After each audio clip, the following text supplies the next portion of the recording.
린동은 두 자녀가 있었지만 부인 장리를 설득해 아이를 더 갖고 싶었습니다. 하지만 장리는 두 딸을 키우기도 힘든 마당에 무슨 아이를 또 낳느냐며 남편에게 절대 안 된다며 호통을 쳤습니다. 린동은 잦은 출장으로 중국의 이곳저곳을 다니며 일을 하고 있었는데 집에서 연락이 왔습니다. 부인 장리가 임신을 했다는 것입니다. 자기야, 나 임신했어. 뭐? 그래? 병원에서는 뭐래? 괜찮대. 조리 잘하면 될 것 같대. 성격이 급했던 린동은 숨찬 목소리로 말했습니다. 아니, 그게 아니라 아들이냐고 딸이냐고. 딸은 둘이나 있으니까 당연히 아들이겠지? 당신은 나보다 아들이 더 중요해? 장리는 남편이 본인의 건강보다 뱃속에 있는 아이가 아들인지 딸인지가 더 중요하다는 말에 조금 서운했습니다. 얼마 후 장리는 건강한 아들을 출산했습니다. 출장일이 잦았던 린동은 회사에서 배려해준 덕분에 당분간 사무실에서 업무를 볼 수 있게 되었습니다. 장리는 세상 모든 것을 가진 것처럼 행복했습니다.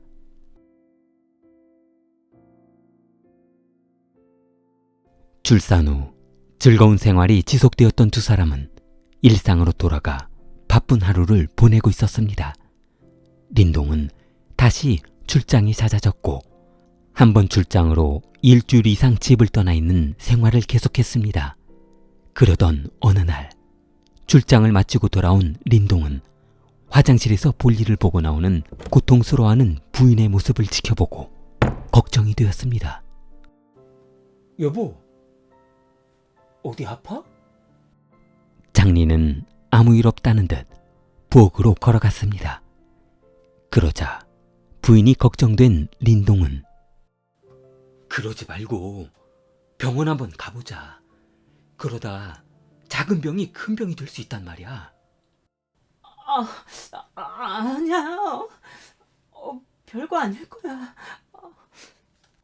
며칠이 지나도 부인의 통증은 호전되지 않았고 결국 장리는 린동과 함께 가까운 산부인과를 방문했습니다. 간단하게 검사 몇 가지 해보시고 결과를 한번 보시게요. 초음파 사진하고 엑스레이, 피검사, 그리고 피부 알레르기 테스트 한번 하시겠습니다. 장리는 엑스레이실 간호사의 호출로 장나? 네. 린동은 부인 장리를 다독이며 여보, 겁먹지 말고 침착하게 잘하고 나와. 엑스레이실로 들어간 장리는 걱정이 앞섰습니다.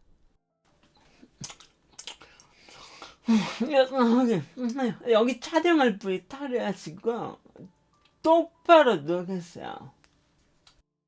잠시 후 린동은 탈의한 후 촬영실 바닥에 누웠습니다.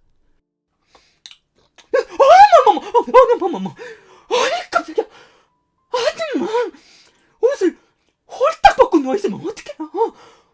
어머나 아버지. 할렐루야 할렐루야. 놀래라. 촬영 부위만 빠지만 조금 무릎까지만 내리시고 누우라고요. 눈물이 버렸네. 장리는 초음파 검사와 다른 검사도 모두 마치며 결과를 기다리고 있었습니다. 어느새 헬쑥해진 장리는 린동과 함께 결과를 듣기 위해 원장실로 들어갔습니다. 아이고, 참 이거 이 말씀드리기가 이거 민망해서 임질에 걸리셨습니다. 한마디로 성병에 걸리셨습니다.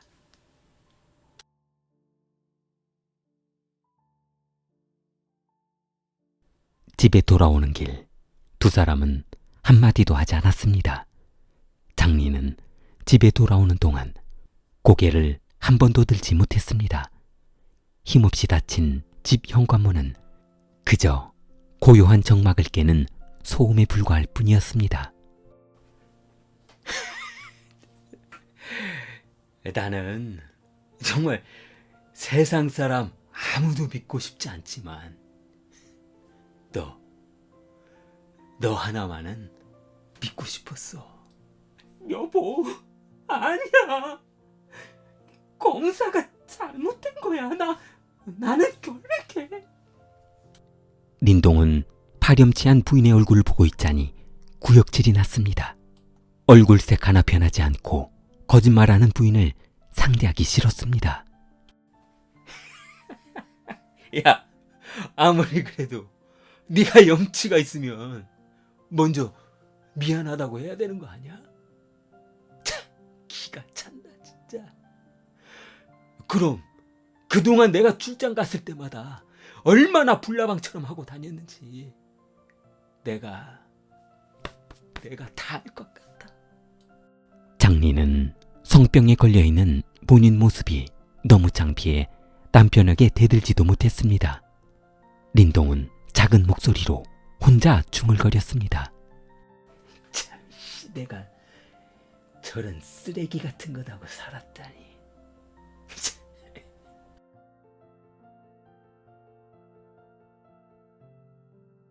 다음 날 화장실에서 볼일을 보고 나오던 린동이 통증을 호소했습니다.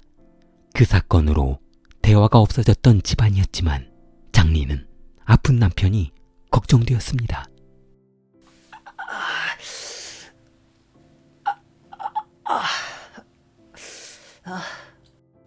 여보, 어디 아파? 소변 볼 때마다 거기가 불타는 것처럼 아파. 거시기가 불타버리는 것 같아. 장리는 린동을 부축하며 병원으로 향했습니다. 린동은 모든 검사를 마치고 의사실에서 아이고, 이거 그동안 통증이 심하셨겠어요. 그걸 그동안 어떻게 참으셨대요? 부인 장리는 시원하게 말해주지 않는 의사에게 물었습니다. 도대체 남편이 왜 이렇게 통증이 심한가요? 남편이 암에 걸려서 죽는 건 아니겠죠? 아닙니다. 차라리 그렇게 죽어버리면 부인 속이라도 편하시겠지. 네? 이 남편분이 이 정도면 부인분도 통증이 상당히 심하셨을 텐데요. 네, 맞아요. 저도 얼마 전 병원 다녀왔어요. 남편분의 심각한 증상으로 보아 남편이 성병에 걸려서 부인분에게 옮겼습니다. 장리는 본인의 귀를 의심했습니다. 얼마 전까지만 해도 남편은 본인을 쓰레기라며 더러운 여자 취급을 했었는데 진실을 알고 보니 더러운 건 남편이었습니다. 집에 돌아온 린동은 장리에게 무릎 꿇고 빌었습니다. 여보. 내가 미쳤나봐. 내가 미안해. 다시는 안 그렇게. 용서해줘. 장리는 린동의 용서를 받아주지 않았습니다. 남편이 말 안 해도 출장 갈 때마다 그곳에서 얼마나 난잡하게 놀았을지 짐작되었습니다.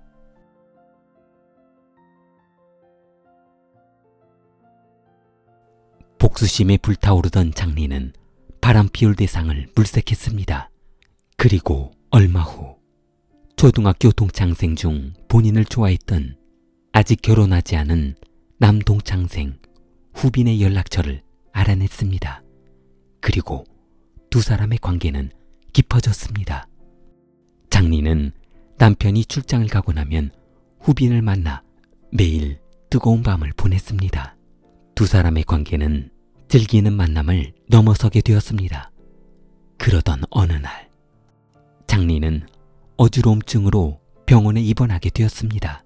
장리는 남편에게 입원해 있는 사실을 알리며 남편에게 연락 오기만을 기다렸습니다. 그러나 출장으로 일이 바빴던 남편은 전화조차 없었고 병원에 방문하지도 않았습니다. 며칠 후 남자친구 후빈이 입원해 있는 장리의 병실에 들어왔습니다. 여기는 어떻게 알고 왔어? 샤오리에게 아무한테도 말하지 말라고 했는데.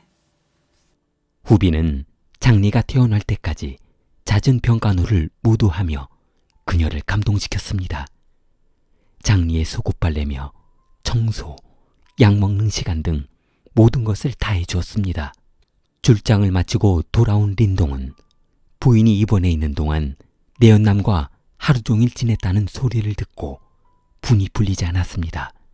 그리고 두 사람의 관계를 알게 되는데 시간이 얼마 걸리지 않았습니다. 부인에게서 모든 진실을 듣게 되었기 때문이었습니다. 린동과 장리는 이혼을 결심하고 집과 자녀 양육 문제를 상의했습니다. 몇 차례 재판이 지속되면서 결국 자녀는 어머니가 키우기로 합의하고 재산 분할은 소액만 지급하기로 하면서 합의 이혼이 마무리되었습니다. 이혼 후 생활 형편이 어려운 장리였지만 남편이 아들을 보고 싶다고 하면 기꺼이 보내주었습니다. 린동은 유치원에서 수업이 끝나고 집에서 숙제하고 있는 아들을 유심히 보더니 아들아, 그런데 왜 이름이 린바오진이 아니라 후바오진으로 바뀌었어? 린동은 부인의 내연남, 현재의 남편이 이혼하자마자 아들의 성을 후시로 바꿨다는데 분노를 참지 못했습니다. 린동은 그날 저녁 두 사람을 찾아갔습니다.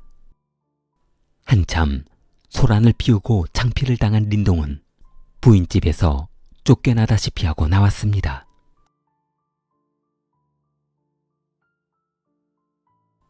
다음 날 2016년 5월 30일 린동은 본인 아들 성이 바뀐 것에 대해 복수를 계획합니다.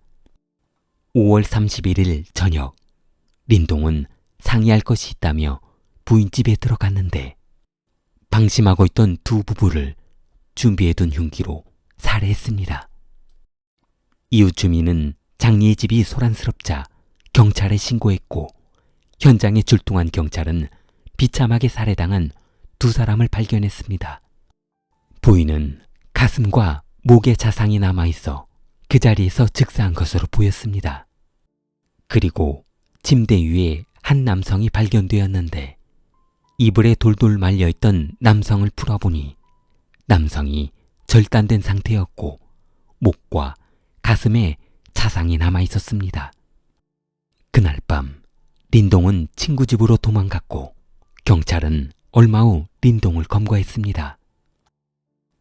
상하이 법원은 비록 부인이 남편 린동에 의해 성병에 감염되기는 했으나 내연남을 만나 재혼하면서 충동적인 범행으로 보인다며 린동에게 징역 15년을 선고했습니다. 좋아요, 구독 부탁합니다. 킬리였습니다.